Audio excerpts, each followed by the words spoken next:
Hi guys, hi everyone, welcome to my YouTube channel, Teju Yogin YouTube channel. So ನನ್ನ name ಕೂಡ ನಾನು famous ಮಾಡ್ಕೋಬೇಕಲ್ಲ, ಅದಕ್ಕೆ ತೇಜು ಯೋಗಿನ್ ಅಂತ ಹೇಳಿದೆ.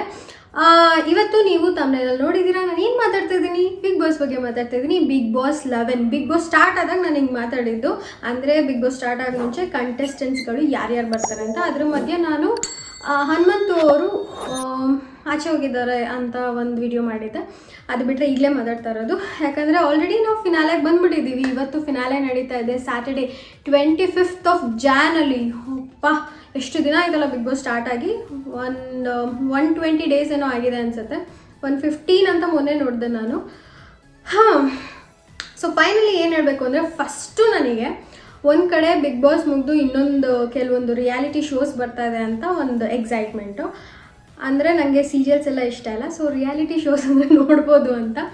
ಅದ್ರ ಜೊತೆಗೆ ನನಗೆ ಸುದೀಪ್ ಅವ್ರದ್ದು ಲಾಸ್ಟ್ ಸೀಸನ್ ನಮ್ಮ ಕಿಚ್ಚೋದು ಅನ್ನೋದೊಂದು ಬೇಜಾರು. ನೆಕ್ಸ್ಟ್ ಸೀಸನ್ ನಿಜವಾಗ್ಲೂ ಬಿಗ್ ಬಾಸ್ ಎಲ್ಲರೂ ನೋಡ್ತಾರಾ ಅನ್ನೋದೊಂದು ಕ್ವೆಶ್ಚನ್ ಮಾರ್ಕ್ ಇದೆ ನನಗೆ. ನಿಜವಾಗ್ಲೂ ಆ ಪ್ಲೇಸಲ್ಲಿ ಕಿಚ್ಚ ಸುದೀಪ್ ಅವ್ರನ್ನ ಬಿಟ್ಟು ಬೇರೆ ಯಾರನ್ನಾದ್ರೂ ನಾನು ಇಮ್ಯಾಜಿನೇಷನ್ ಆದರೂ ಮಾಡ್ಕೊಳಕ್ಕಾಗತ್ತಾ? ನನಗಂತೂ ಚಾನ್ಸೇ ಇಲ್ಲ, ಗೊತ್ತಿಲ್ಲ. ಬಟ್ ಅದೊಂದು ಬೇಜಾರಿದೆ. ಇದು ಲಾಸ್ಟ್ ಸೀಸನ್, ಯಾರಿಗೋಸ್ಕರ ನೋಡ್ತೀವೋ ಬಿಡ್ತೀವೋ ಫಿನಾಲೆ ಸುದೀಪ್ ಅವ್ರನ್ನ ನೋಡೋಕ್ಕಂತೂ ನಾನು ನೋಡ್ತೀನಿ. ಅದು ಬಿಟ್ಟರೆ ಈ ಸೀಸನಿನ ಕಂಟೆಸ್ಟೆಂಟ್ಸ್ಗಳು ಹೆಂಗಿದ್ರು, ಹೆಂಗೆ ಆಟ ಆಡಿದ್ರು ಎಲ್ಲ ನೀವು ನೋಡಿಕೊಂಡೇ ಬಂದಿದ್ದೀರಾ. ಸೊ ಹಂಗಂತ ಫೇವ್ರೆಟ್ ಅನ್ನೋ ಹಂಗೆ ಯಾರೂ ಇರಲಿಲ್ಲ ಈ ಸೀಸನಲ್ಲಿ. ಸ್ಪೆಷಲಿ ನನಗೆ ಹೇಳಬೇಕು ಅಂತಂದರೆ, ಸ್ಟಾರ್ಟಿಂಗಿಂದನೂ ನನಗೆ ಒಂಥರ ಮಧ್ಯದಲ್ಲಿ ಡ್ರಾಪ್ ಆಗಿ ಆಮೇಲೆ ಮತ್ತೆ ನೋಡಬೇಕು ಅನ್ನಿಸ್ತು. ಯಾವಾಗ ನೋಡಬೇಕು ಅನ್ನಿಸ್ತು ಅಂದರೆ ಹನುಮಂತು ಅವರು ಬಂದಾಗ ನೋಡ್ಬೇಕು ಅನ್ನಿಸ್ತು. ಹನುಮಂತು ಆದಮೇಲೆ ರಜತ್ ಬಂದಾಗ ಚೆನ್ನಾಗಿ, ರಜತ್ದು ಒಂದು ವಿಡಿಯೋ ಮಾಡಿದ್ದೆ ನಾನು ವೈಲ್ಡ್ ಕಾರ್ಡ್ ಎಂಟ್ರಿ ಬರುವಾಗ. ಸೊ ನಾನು ಅವ್ರನ್ನ ರಿಯಾಲಿಟಿ ಶೋ ಅಲ್ಲಿ ನೋಡಿದಾಗ ತುಂಬ ರಗಡ್ ಕ್ಯಾರೆಕ್ಟರು, ತುಂಬ ಆ್ಯಟಿಟ್ಯೂಡ್ ಇದೆ ಅಂದ್ಕೊಂಡಿದ್ದೆ. ಬಟ್ ಆ ಆ್ಯಟಿಟ್ಯೂಡ್ ಇಷ್ಟು ಚೆನ್ನಾಗಿ ಕಾಣುತ್ತೆ ಅಂತ ಗೊತ್ತಿಲ್ಲ. ಸ್ಟಾರ್ಟಿಂಗ್ ಅವರು ಸುರೇಶ್ ಅವ್ರಿಗೆ ಬೈದಾಗಲ್ಲ ನನಗೆ ಈ ರೇಂಜಿಗೆ ಆ್ಯಟಿಟ್ಯೂಡ್ ಒಳ್ಳೇದು ಅನ್ನಿಸಿತ್ತು.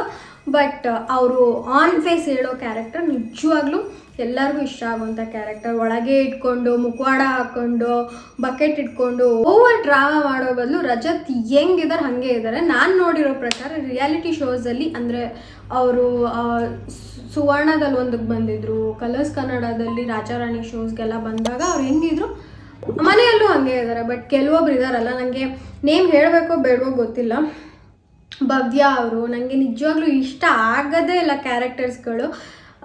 ಆಟ ಆಡಬೇಕಾದ್ರೆ ಒಂಥರ ಇರ್ತಾರೆ, ಸುದೀಪ್ ಹತ್ರ ಮಾತಾಡ್ಬೇಕಾದ್ರೇ ಒಂಥರ ನುಲ್ಕೊಂಡು ಹಿಂಗೆಲ್ಲ ಮಾತಾಡೋದು, ಅದೊಂಥರ ಇಡೀ ಮನೆಯವ್ರ ಹತ್ರ ಏನು ಅನ್ನೋದು. ಆಮೇಲೆ ತ್ರಿವಿಕ್ರಮ್ ಹತ್ರ ಹಾಂ ಅನ್ನೋದು, ಅದೆಲ್ಲ ಒಂಥರ ಮುಖವಾಡ ಥರನೇ ಕಾಣುತ್ತೆ. ಬಟ್ ಈಗ 6 ಕಂಟೆಸ್ಟೆಂಟ್ಸ್ಗಳಲ್ಲಿ ಯಾರು ಡಿಸರ್ವ್ ಇದ್ದಾರೆ ಅಂತ ನನ್ನನ್ನು ಕೇಳೋದಾದರೆ, ಹನುಮಂತು. ರಿಸಲ್ಟ್ ಕೂಡ ಆಲ್ರೆಡಿ ಬಂದಾಗಿದೆ. ಇದು ಎಷ್ಟು ಚೆನ್ನಾಗಿ ಗೊತ್ತೋ ಗೊತ್ತಿಲ್ವೋ, ಹನುಮಂತು ಅವರೇ ಗೆದ್ದಿರೋದು. ಯಾಕಂದರೆ ಅಷ್ಟು ಫ್ಯಾನ್ ಫಾಲೋಯಿಂಗ್ ಇದೆ ಹನುಮಂತುಗೆ.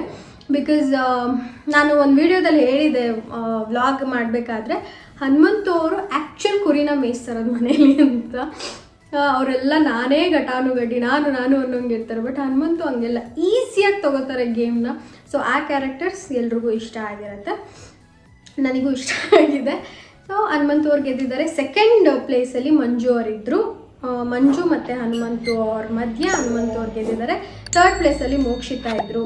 ಆ್ಯಂಡ್ ಫೋರ್ತಲ್ಲಿ ತ್ರಿವಿಕ್ರಮ್, ಭವ್ಯ ಆ್ಯಂಡ್ ಲಾಸ್ಟಿಗೆ ರಜತ್ ಅಂತ ಹೇಳ್ತಾರೆ. ಬಟ್ ರಜತ್ ಲಾಸ್ಟಿಗೆ ಬರ್ಬೋದಾ ಅನ್ನೋದು ನನಗೂ ಡೌಟು. ಹಾಗಂತ ರಜತ್ ಬಿಗ್ ಬಾಸ್ ವಿನ್ ಆಗೋವಂಥ ಡಿಸರ್ವಿಂಗ್ ಇದಾರ ಅನ್ನೋದು ಕ್ವಶನ್ ಮಾರ್ಕ್ ಬರುತ್ತೆ. ಬಿಕಾಸ್ 50 days ಅಷ್ಟೇ ಅವ್ರು ಆಡಿರೋದು.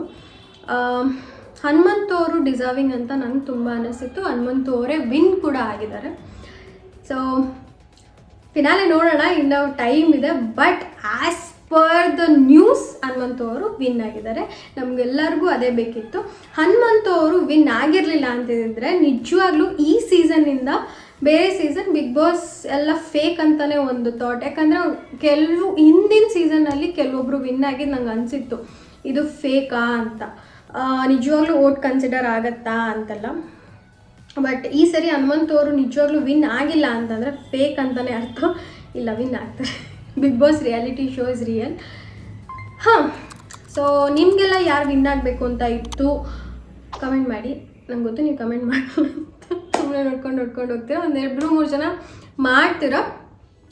ಸೊ ಯಾ ಹನುಮಂತ್ ಅವ್ರಿಗೆ ಕಂಗ್ರಾಟ್ಸ್ ಹೇಳೋಣ.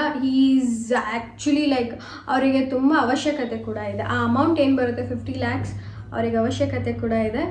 And I am a fan of his voice. ಅವ್ರು ಏನು ಹಾಡು ಹೇಳ್ತಾರಲ್ಲ, ರೀಸೆಂಟಾಗಿ ಒಂದು ಹಾಡು ಹೇಳಿದ್ರು, ಅದಕ್ಕೆ ವಿಡಿಯೋ ಕೂಡ ಮಾಡಿ ಶಾರ್ಟ್ಸಲ್ಲಿ ಹಾಕಿದ್ದೀನಿ. ಅದಕ್ಕೆ ಆ ಸಾಂಗ್ ನಾನು ತುಂಬ ಹಳೆಯದಿಂದ ಕೇಳ್ತಾ ಇದ್ದೆ, ಬಟ್ ಅವ್ರು ಹಾಡಿದ್ಮೇಲೆ ಇನ್ನೂ ಇಷ್ಟ ಆಗೋಯ್ತು. ಸೊ ಅವ್ರ ವಾಯ್ಸ್ ತುಂಬ ಚೆನ್ನಾಗಿದೆ. ಅದರಲ್ಲೂ ಆ ಜಾನಪದ ಗೀತೆಗಳು ಮತ್ತು ಉತ್ತರ ಕರ್ನಾಟಕದ ಸ್ಲ್ಯಾಂಗಲ್ಲಿ ಒಂದೆರಡು ಸಾಂಗ್ಸ್ ಆಡ್ತಾರೆ, ಸಕ್ಕತ್ತಾಗಿ ಆಡ್ತಾರೆ. ಬರೀ ಸಾಂಗ್ಸ್ ಅಂತಲ್ಲ, ಅವ್ರ ಥಾಟ್ ಪ್ರೋಸೆಸ್ ತುಂಬ ಚೆನ್ನಾಗಿದೆ. ಸೊ ಆಲ್ ದ ಬೆಸ್ಟ್ ಹೇಳೋಣ, ಮುಂದೆ ಎಲ್ಲರಿಗೂ ಒಳ್ಳೆಯದಾಗಲಿ ಅಷ್ಟೇ ಗೈಸ್.